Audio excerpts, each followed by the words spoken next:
Welcome, College of Eastern Idaho students and any staff, faculty, or community members that might be joining us. This is, again, Updates with Lori and Mike and Lori. We still haven't picked a name. I decided the name is Updates. Oh, there we go. It's a good name. So we have our wonderful, as always, Vice President Lori Barber with us today, and my co-host. And my name, as always, is Mike Walker, Dean of Student Affairs. And it's going to be a great day. Today we have our guest, Kathleen Nelson, who is a nursing administrator and healthcare administrator here at College of Eastern Idaho and a faculty member. And she was recently the recipient of the Nightingale Award, which has been renamed to be the Kathleen Nelson Award. So it's very exciting. We are so excited to have Kathleen with us today. It's going to be great. We have lots of good questions for her. And if you happen to have any questions for Kathleen, you can type those into the chat window and she will answer them. So I guess I should just get started with a quote. All right. Again, we are so glad to be back with you today. Lots of updates. But as usual, I always start with a quote. The quote today comes from one of my all-time favorite authors, and I've used some of her quotes before. She's a researcher, college professor, and New York Times bestselling author, Brene Brown. And the quote today is, "Courage is contagious. A critical mass of brave leaders is the foundation of an intentionally courageous culture. Every time we are brave with our lives, we make the people around us a little braver and our organizations bolder and stronger." And you know, it really is true that when you do hard things, when you're brave enough to try hard things, it begins to encourage and help other people around you to do brave and hard things.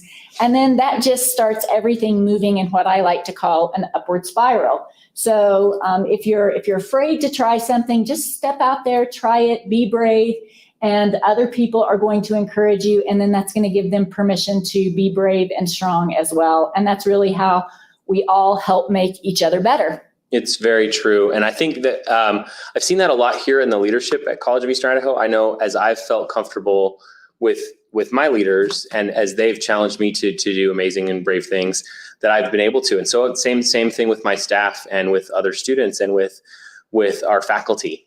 Yeah. And there's a lot of wonderful things happening. It's a really good time to be working at College of Eastern Idaho. It's a really good time to be a student at College of Eastern Idaho.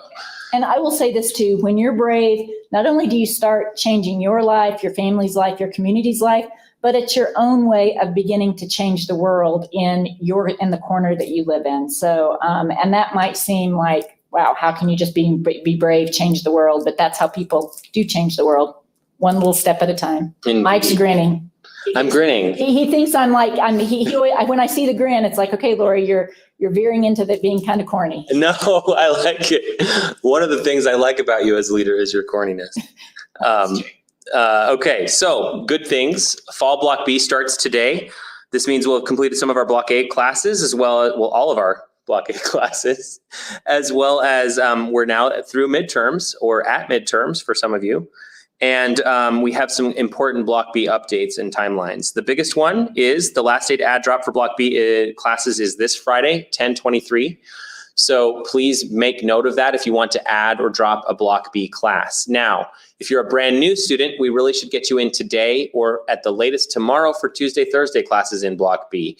Beyond that, the next start time is January. It's only a couple months away. So it's perfect. And we're thrilled that we're able to get so many new students in this first block. Also, registration's just around the corner. It's on Wednesday, so you can start preparing now. You should prepare to register regardless of how unsure you are or worried you are about graduation, whether you're going to graduate or not, or if you're unsure if you're going to pass any of your classes. You should still register for your classes now. We can always make an adjustment later. We just want to make sure that you get the best advantage as possible. Students should still register when we're able to talk through anything. Counselors are today in the Egg in Building 5 from 10 a.m. to 2 p.m. Tomorrow, the 20th, they'll be in Building 6 from 10 to 2. Wednesday, they'll be in the Student Affairs office all day from 8 a.m. to 8 p.m. So we'll be open late on the day that registration opens. Keep that in mind. Open until 8 p.m. on the day that registration opens on Wednesday. On Thursday, we'll be back in Building 6 from 10 to 2, and then, of course, normal hours in Student Affairs after that. And then Friday, back in the Egg in Building 5 from 10 to 2. So we're here for additional help. We'll continue to be here for additional help on other days as well, but we want to make sure that you are prepared and ready to go for advising week and for getting registered for all of your classes. Now, one more thing, how do you request a review for your account? Okay, so let's say you want to register for classes. So first, after you've completed your planned schedule in self-service, you email your advisor, and you can do that by you clicking on the tab. If you go to the screen on your self-service screen, there's a tab at the top. It's 3 over and it says advising. You click on that, and then you click on, you can complete a note to them. Hey, I've completed my review. You click save on that note, and then you click request review in the top right part of the screen. Then that will go to your advisor, and they'll know, okay, I need to see if those classes are right for them, and then they can be approved, and then you can register for those classes. We'll send an email with a screenshot of this out later today. So be on the lookout for my email with that information, but just be sure that you get your reviews done. And if you have any questions and you cannot figure it out, the best rule of thumb is just come or call Student Affairs, or do a virtual appointment with Student Affairs, or come into the Student Affairs office and we will help you out, or we'll get you connected to your faculty advisor, or if you're a freshman, to your counselor. So thank you. So a couple of things about what Mike just said. So be sure that if you need face-to-face classes, if you want face-to-face classes for the spring semester, that you register early. Because we're still in the world of COVID, we are still physically distancing in those classrooms on campus. And so those in-seat classes are going to go really quickly. Sure. So if you need them, you are better off to register earlier rather than later to make sure that you get what you need. Also, just going back to my quote, I would like to say that this is the first semester we've done an A block and B block, and it was a risk. It was something that we didn't know how it was going to work. It took a lot of time, a lot of planning. We didn't know what kind of bugs and kinks there were going to be to work out. But it's gone really, really well, and it's something that has been great, not only for the whole college, for students, helping people to get the classes they need in a 16-week semester, as opposed to having to take one class like English 101 for 16 weeks and then take English 102 for 16 weeks. So it's been a huge benefit all across campus. So that was a risk, but we did it. We just tried it. We said we're going to be brave and try that, and it's really paid off. So we're super excited about that. All right, I have the next update. So just some student life activities that are coming up. The Rexburg Straw Maze will be from 5 to 8 p.m. on Wednesday. That's this Wednesday. It's free for you and your immediate family members, but you have to have your CEI ID. So make sure you're bringing that with you. So the directions to get there, the Straw Maze directions from Idaho Falls. Is this on the website, Mike, too? It might be. So anyway, the Straw Maze is located 8 miles south of Rexburg in Archer, near Big Jug's Country Diner. I think I've eaten there once. Oh, it's so good. Yeah. I'm traveling from Idaho Falls. That's where they have the giant. Yeah.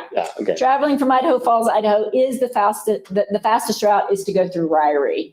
And then our trunk or treat will be October 29th from 5 to 8 p.m. Please look for more communication about parking lot closures that will be coming. We are super excited to still be holding our trunk or treats. A lot of the trunk or treats around town have been canceled. We are going to be doing ours physically distanced. It's going to be really safe. All of the trunks are going to be about 20 feet apart. Everybody will be driving through. Nobody will be getting out of their car. Those who are giving the candy will have gloves and masks on. They will be putting the candy on trays, taking it up to the cars, and letting whoever's in the car, presumably children, but if it's not children, that's okay too. All comers are welcome. That's right. All comers are welcome. And who doesn't like Butterfingers and Twix? Right. So, and we have really good candy here. So we're very excited to be able to offer this. And we're expecting a pretty good crowd because so many other of the trunk or treats have been canceled. So look for more information coming about that. Get your costumes ready. And yeah, it's going to be great. Awesome. So I have some financial aid updates.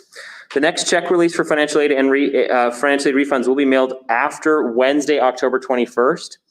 eRefunds are not available yet. Sign up for direct deposits in self-service. So eRefunds would be on the next one, and then that would be correct at that point.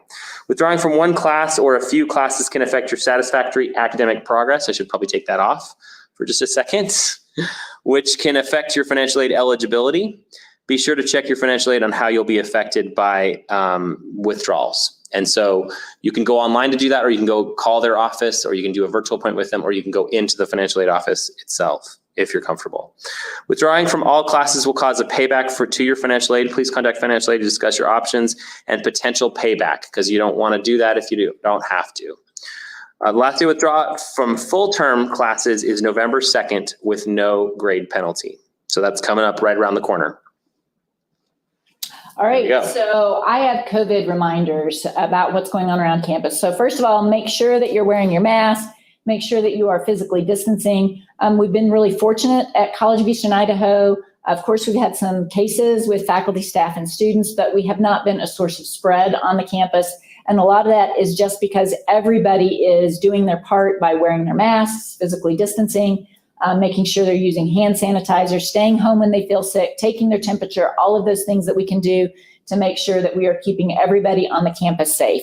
So if you have questions because things are changing often, our numbers are going up in this region and across the state. So you want to make sure that you're checking the website to see what might have changed since the last protocol came out. So those reminders can be found on our website. You can just go right to our website. Right there, Shelley has put it up on the screen. You can go there for just general information or for updates that might have happened since the last time we sent out protocol. So if you have any questions, be sure you're checking that out. And again, I know we sound like a broken record, but make sure you're following that protocol: mask, hand sanitizer, physically distancing, staying home if you're not feeling well, taking your temperature, helping everybody. I think I said hand sanitizer too. So, good. Or are you just showing? I'm showing how to wash your hands. That's really good. That ABCs. Mike is really good at demonstrating that. So thank you, Mike. Okay, applications are now available for the C Campus Child Care Grant. We talked about it last week, but we want to keep advertising until we get all that money spent for you for child care vouchers. That's right, students, part-time and full-time, can do child care vouchers, and they will be paid for by this federal grant. Amazing. So contact the Center for New Directions at 208-535-5363 or email cnd@cei.edu, Building 5, Room 591. All right, so I have some news from the business office, just some updates. First thing is about eRefunds. We're really excited to be able to offer this to you guys. So I'm just going to walk through the steps. These steps can also be found on our website, but I'm just going to walk you through these so you'll know what to do. So to sign up for refunds, you can do that through your student self-service. By signing up, you can get your refunds deposited directly into your bank account. You don't have to show up on campus. You don't have to do anything except fill out this form on the student self-service. It's really easy. So here's what you do. Go to student self-service, student financial aid tab, and click make a payment. Oops, wrong one. And then log into the payment center using your CEI username and password. In the payment center, you can click on the electronic refunds option. And then you complete the verification process and provide your bank account information. And if you do not set up an eRefund account, you will be mailed a paper check to the mailing address on file at CEI. So you just want to make certain that we have the correct address on file, because that is where your check will go if you don't sign up for the eRefund or the eRefund. We're excited to offer this new service for our students because it's really convenient. So go to self-service and sign up. And huge shout out to the business office for all their work. I mean, this was not an easy thing to do. So, and amidst COVID and everything else we have going on, just have amazing people in that office trying to make things more student-centered and easy for you guys.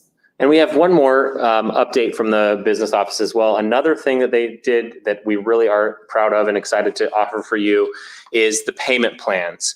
So our payment plans are now more convenient. You can enroll in payment plan and make payments through your student self-service. You go to student self-service, student finance tab, and click make a payment. Then you log into the payment center using your CEI username and password.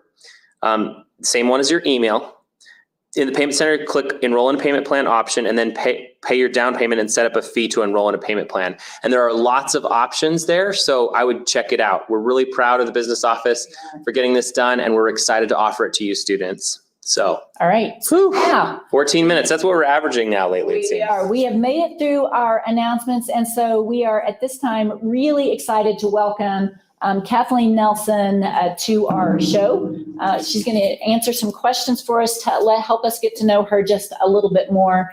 She is the division manager for the healthcare programs at College of Eastern Idaho. Welcome, Kathleen. Thank you. Thank you so much for joining us today. And as Mike mentioned at the top of the show, Kathleen was the recent recipient of the Nightingale Award, and in perpetuity for Eastern Idaho, this will be called the Kathleen Nelson Nightingale Award, I believe is what they will call it. So that's quite an honor, Kathleen, and shows how well thought of and all the work you have done in nursing and healthcare across this region. So congratulations, and thank you for all the work you do. Thank you. All right, so we'll just get started with some questions. It's the same question that we usually ask all of our guests, first question. So can you just tell us a little bit about your background, both your work and education background, and how you came to work at College of Eastern Idaho? Thanks. You know, I've had such a wonderful career. I've been a nurse for almost 45 years. Started out in a very, very rural hospital up in Ashton, Idaho, which is not even no longer there. Wow. And then went to Madison Memorial Hospital, spent almost 25 years there, started out as a staff nurse and ended my career as the chief nursing officer. As with most rural hospitals, when you're the chief nursing officer and you have a staffing shortage, you fill in. So I had been like 16 weeks without a single day off, and I was getting pretty tired, a little burned out. Kathleen. Oh my gosh. And 16 weeks, did you say, Yeah. without a day off? mhm. And probably working really long days. I don't remember that part. It's a blur. Yeah. Yeah. And I had a really dear friend who happened to be the executive director of the Board of Nursing that just happened to call me up one day and said, I want you to go down to Eastern Idaho Technical College and apply for the division manager position. You'd be a perfect fit. And I've already sent in your resume or your reference letter. So out of respect to her, I thought, well, I better go apply. Right. So I did. And it was a great fit. It was I just loved it. Well, Absolutely loved it. let me ask you this. When you heard that she had sent in a reference letter, what did you think? Were you like, oh, I'm just going to do this just to make her happy? Or were you really thinking? Well, I really do didn't it. know anything about Okay. Eastern Idaho Technical Wow. College other than it existed. And at the time, it had a practical nursing program, medical assisting program, and had just started a surge tech program. Oh, wow. So it was a pretty small healthcare division at that time. Wow. But it intrigued me. I was fortunate to get hired. I was fortunate to work with great people, and we just did some really fun things for the next 10 years. We were able to get a registered nursing program. What's the word I'm looking for? Approved, which was very unusual for a technical school. Sure. Because all of the registered nursing programs in Idaho were associate of science degrees, which we didn't currently Wow. offer. So we offer an associate of applied science, which is not uncommon across the world. Yeah. But it took some convincing of the Board of Nursing to be able to do that. The faculty and myself were fortunate enough. We had a great president at the time that asked us if we'd like to be involved in designing the healthcare building. So we were able to design the healthcare building Wow. and have some influence on getting it placed on this campus. Which is a beautiful building It is. too. It's really Yeah. nice. Mhm. So, and I really wasn't looking to go anywhere, and was kind of wooed over to Eastern Idaho Regional Medical Center to apply for their chief nursing officer position, which I thought, well, good, that might be the next step in my career. So I went there and spent almost 8 years working as the chief nursing officer, at which time my husband had a double stroke. Oh, my and goodness. Required a lot of care. And normally when you're a CNO, you're going to work between 70 hours a week. And I just couldn't work that kind of hours. And so I retired thinking I would just stay home and take care of my husband. And he did better than we anticipated. He was able to get most of his physical functioning back. And Thank goodness. yes, it was a blessing. And then I realized after about 4 months of not having health care and paying the COBRA plan that I really needed a job that offered health care. So I actually came back to Eastern Idaho Technical College and talked to a former colleague who I had actually hired in the nursing or in the healthcare division, who was now then the vice president of academics, and asked her if she would write me a reference letter so I could try to apply at some universities to possibly teach online or something. And she just looked at me and said, well, why wouldn't you want to come back here? And I said, Thank goodness. can I? And she said, of course you can. And so I applied for the position here. Fortunate for us. Yeah. I applied for a faculty position, which I absolutely loved. I fell in love with teaching. I didn't realize how much I loved teaching. So I fell in love with teaching, and then the opening for the division manager came available again, and they asked me to step in, and I told them I would, but that I was short term. And so the idea was that I would take the opportunity to mentor a possible replacement. And how long ago was that? Just about 2.5 years ago, Yeah. 3 years ago. Mhm. Yeah. So that's why I'm here. You've been doing, And I love it. I really, really love it. But, life goes on, and there does come a time when you have to retire. So- oh, wow. Okay. So, So it's interesting. You said you were working 60 and 70 hours a week at ERMAC, and you thought you needed a job that was less intense. How many, you probably work at least that or more here at College of Eastern Idaho. there are weeks when it's really busy, Sure. but ultimately it's not near as much time as at the hospital. Okay. So I would say 50 hours is maybe a big week. Okay. So this next question is going to dig deep back into your history. When did you know that you wanted to be a nurse?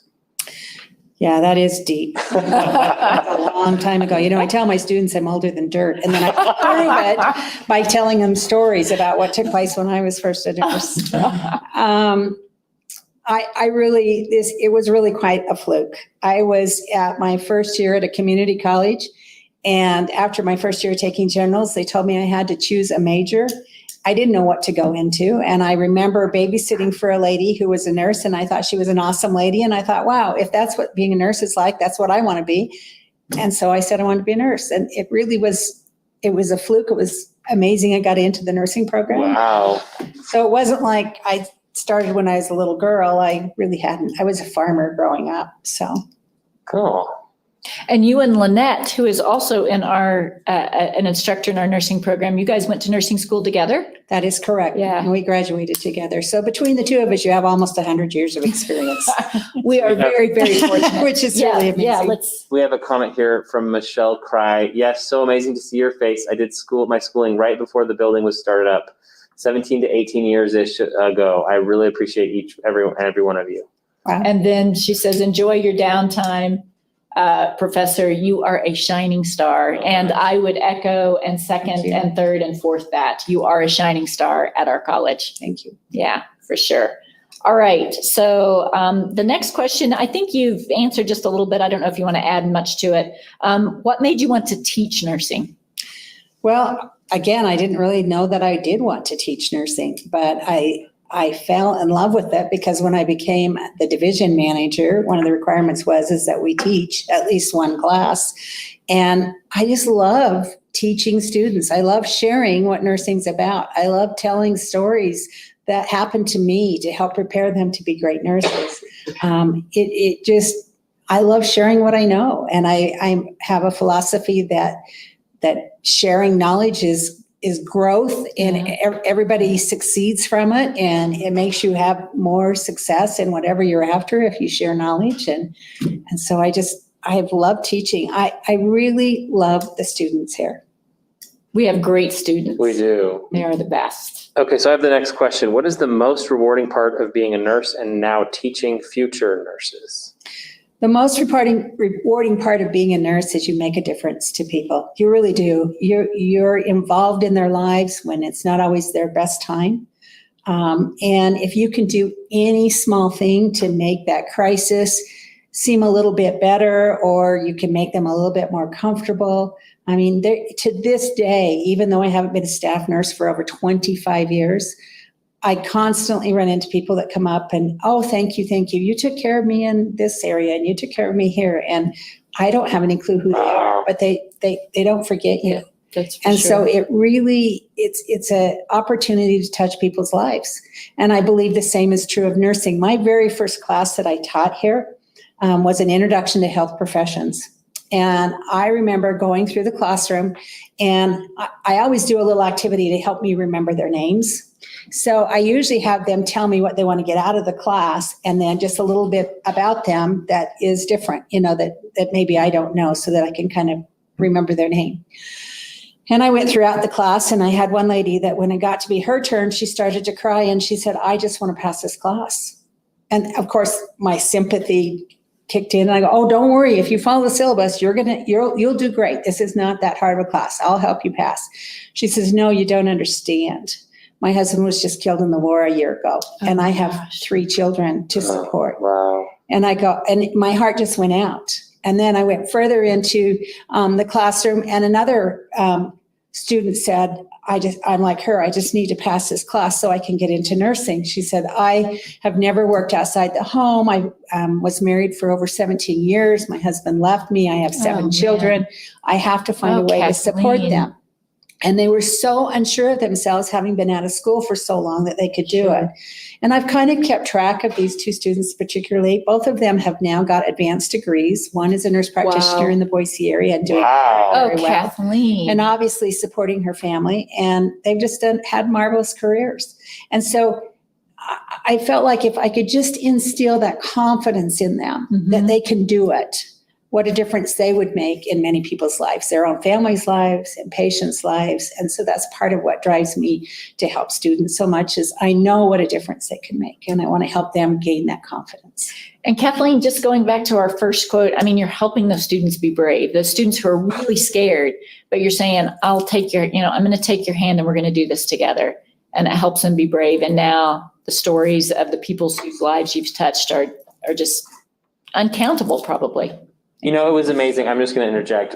I went to the award ceremony that Kathleen was given the award for, and it was actually a real treat to hear about your long and storied career. Really inspiring.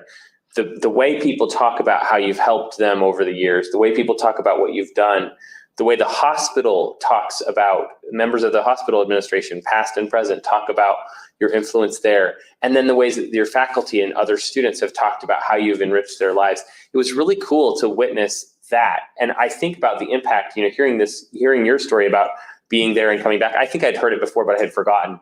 But like, to know how much you've really built the roots of our program. And any faculty member can say that, but it's really interesting to me in nursing because, I've been a faculty member myself, but as a nurse, you're saving literal lives and the lives of your nursing students who are saving people's lives. It's amazing. And you've been here for a very long time, from the very beginning, and grown it to what it is today, which really goes right into the next question, which is, and this is truth. Often in the community, people tell me that CEI trained nurses are the best they have. What sets our program apart from other programs? Well, I really believe it's our faculty.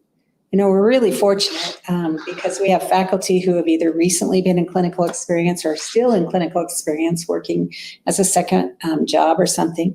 And they're very up to date on what's happening. And so it's just amazing. And then I can honestly say I don't have a faculty that is working as a faculty because it's the only job they can get. Right. They could all go get any other job. They're teaching students because they want to. They teach students because they want to see them succeed. I think another thing is our students. We talked about our students a little bit. We tend to have a majority of students who would be considered the non-traditional student. Either they've had life experiences that have brought them back to college, or maybe they've been in careers that they haven't particularly wanted, or they're ready for a change, and so they come back into nursing. And so they really want to be nurses. And the other thing about our students is many of them are permanently placed here. Right. So our students have a lot of involvement in the community. They have a lot of buy-in to what happens for healthcare in this area. And so they are kind of shining stars for other people that they love them. And to be honest, I had heard that, but until I went and became the CNO at URMAC, I didn't realize how true it was. Right. And I got to witness it. And when my directors honestly was looking for a nurse, and it came down to 2 very equally qualified nurses or graduates, if one was from CEI and the other from a different school, more times than not, they would hire the CEI student because of that reputation. Wow, that's what really I hear. That's what I hear in the community. I mean, and I've unfortunately had some 2 years ago had some trauma care at URMAC, and I had a couple of nurses who had graduated from our program. And then when people found out that I was associated with the college, they were just like, oh, they are the best nurses. And the nurses who took care of me, I had the best care. It was an emergency and trauma situation. They were so kind and so caring with me. It was amazing. So. Okay, so I've got the next question. What is the single most important thing you would like nursing students to know both ones just coming into the program and those moving on to work? That's a great question, and I think any of my students could probably answer that for me, because there are two things that I really pound on. The first one is they don't care how much you know until they know how much you care, and how important it is to build that caring relationship with your patient. That you might be the smartest nurse, you might be the most talented nurse, but if you don't show that patient that you care about them, they're not going to trust you. Yeah. And so it's really important to build that. The second item that I pound into them is that the only thing constant in healthcare is change, which is probably one of the reasons I love healthcare. Especially probably my favorite area of ever working was emergency room, because you have no idea what's going to come in the next minute. You don't know how many patients you're going to see. You don't know what kind of patients you're going to see. It's all about it's different every time. And I think nursing is that way in general, where nursing, you can't go to work and expect that your assignment that you're given is the same assignment you're going to end with, because patients go home, patients come in, things happen, and your patients can change in a heartbeat. So flexibility must be extremely important for these nurses then. All right, I have the next question. So what advice do you have for students who voice how difficult the nursing program is? So I wrote this question because my office is over there in 6, and I hear, students are often sitting in those study areas, in the couches and the chairs, studying, and they're not complaining. They're just like, oh man, there's so much to do. There's so much to learn. I hear the scuttle. So what advice do you have for them about when they say this is really so difficult? Well, first of all, it's probably important to understand why is it difficult. And I think the reason it's difficult is in nursing school, we have to teach you everything you need to know to care for a patient in 2 years. Think about it. Medical doctor gets how many years to go to school? And we're teaching it all in 2 years. And it has to be generalist, meaning we have to teach you a little bit about everything. Right. Whereas once you get out into practice, you'll probably specialize or work in one specific area for a certain amount of time. And that's what you focus on. You don't have to worry about other things. Work in the emergency room, rarely did I think about labor and delivery or what happens in nursery. So you could really focus in those areas. But nursing school is hard for that reason. You have more impact on a patient's life than any other healthcare worker. And you'll hear most doctors say that. In fact, there's a quote out there that oftentimes I've heard that behind every successful doctor is a really good nurse, because the doctors do rely on us to be able to notice small changes in our patients, being able to identify crises early so that they can be treated and have better outcomes. And so really and truly, you are what stands between life and death with a patient. So it is a lot to learn, and it's hard. And we treat you, we expect you to learn it and to learn it well. And we have to be assured that when you go out, you're going to be the best you can be and take good care of patients. The State Board of Nursing basically tells us that our main role and function is to protect the public. Wow. Meaning it's not just letting students flow through the program, passing them off so they can go be nurses. It's not about numbers.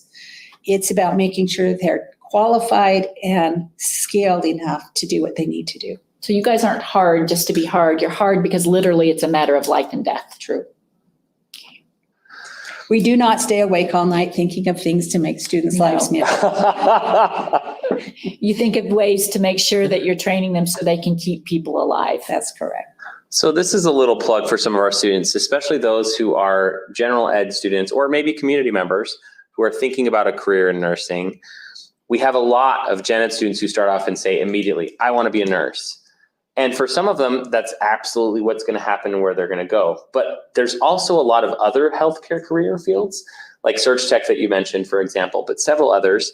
And so I'm just kind of curious, what other programs do we have in the medical fields besides nursing here at College of Eastern Idaho that might be of interest to our students? So we have medical assisting. A medical assistant is someone with a certificate that's given certain skills. Generally speaking, they work in a doctor's office or in an area where there is always a doctor present, because legally they work off the doctor's license. So the doctor can tell them to do things, and that he carries the responsibility for their ability to do it and do it correctly. It's a field that is growing probably as fast, if not faster, than nursing. Oh, wow. Really? I didn't know that. It I didn't is, know it either. because they're finding medical assistants very helpful and very well trained. You can, and you can become certified, so it's a national certification. But the doctors can't see all the patients that they used to see without good medical assistants helping them do the histories, helping them do the assessments, doing the labs and all the stuff that they do. And that helps make the doctor more efficient. So it is becoming a very important field. I would say that most medical assistants are going to start out probably between $12 and $13 an hour, but most of them within their first year have been moved up to around the $15 range. Wow. Could we have a question about that? How long is that program specifically? Currently, our program is 2 years. The first year is spent doing general education, and the second year is spent doing all of the medical assisting program. It's an Associate of Applied Science degree. We are looking at having a certificated program that does not include all of the general eds except the ones that are required for the certificate. So there will be 2 options available for students to be able to become a medical assistant. Okay, what about other healthcare? What other programs? So we have Surge Tech. Surge Tech is the person that works in the operating room during surgeries. They are generally handing the instrumentation to the doctors. Some Surge Techs go on to become what they call surgical assistants, where they can actually do the sutures, close the wound after the doctor's finished with his main part, and things like that. Great. So, Okay, any other programs? and we have the dental assisting program. Okay, all right. So kind of switching gears just a little bit, but so Kathleen, obviously you're a nurse. We're in the world of COVID. What advice do you have to anybody listening about staying safe, about COVID itself? Any advice or words of wisdom you want to give us on that? I think the most important thing is to be responsible. It is a bad disease, and I would say probably 90% of people either have minor symptoms or low symptoms, and so they think it's just like a bad cold, Right.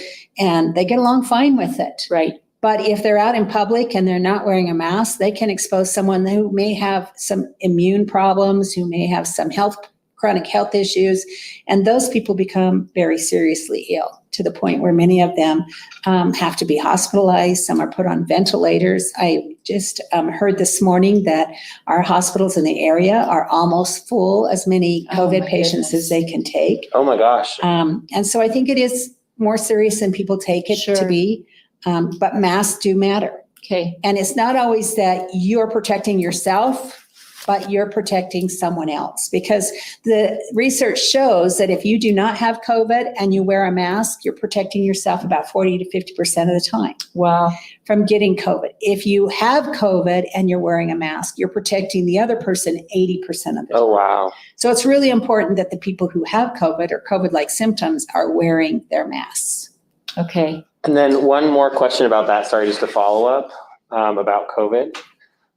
We've seen some of the cases spike again recently in Eastern Idaho, and we've been concerned about like what may or may not be coming forward with this.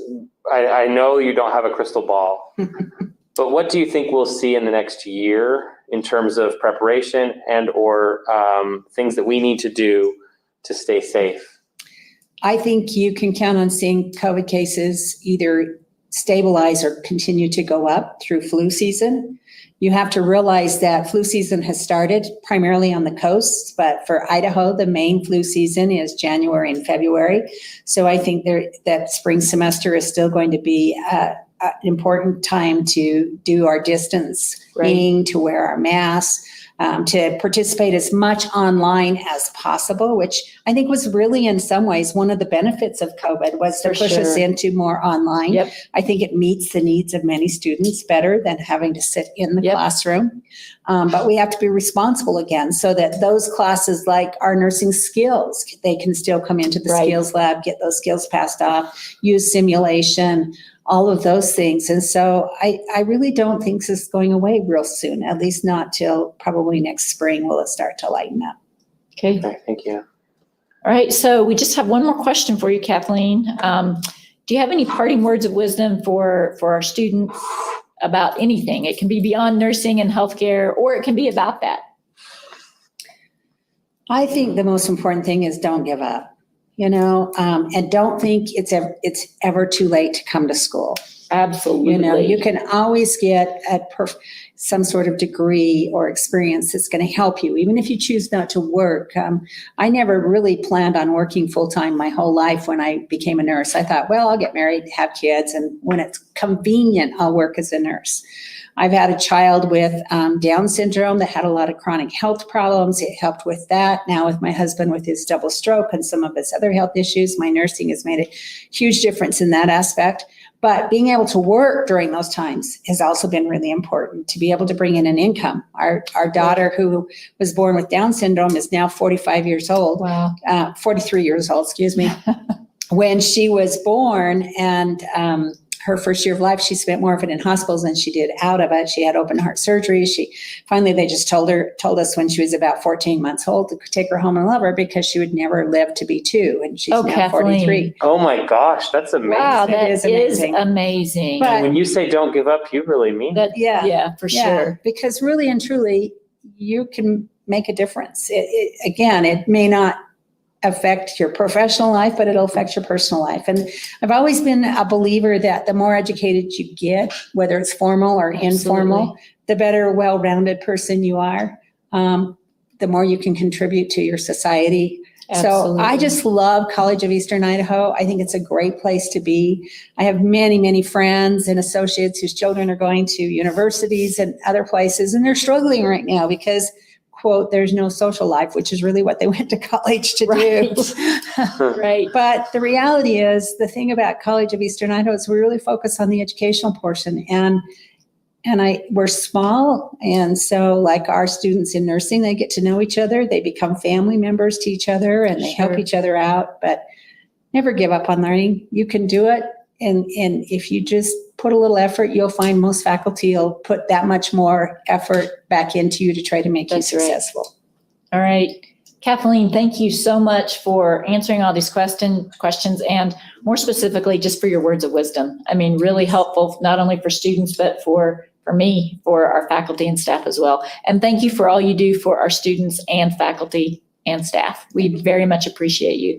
And well, it's reciprocal. It gives back. They do just as much for me. Yeah. Well, and congratulations again on your award. Well deserved. All right. Thanks for being with us today. Yeah, thank you. A career well exemplarily lived and worked. So thank you. Yeah. And just to echo what Kathleen just said, starting off and circling back around to our first quote, just be brave. Be brave and go out on a limb, try new things. Don't be afraid to go back to school. Have a great week. Yeah. Thank you so much. Bye.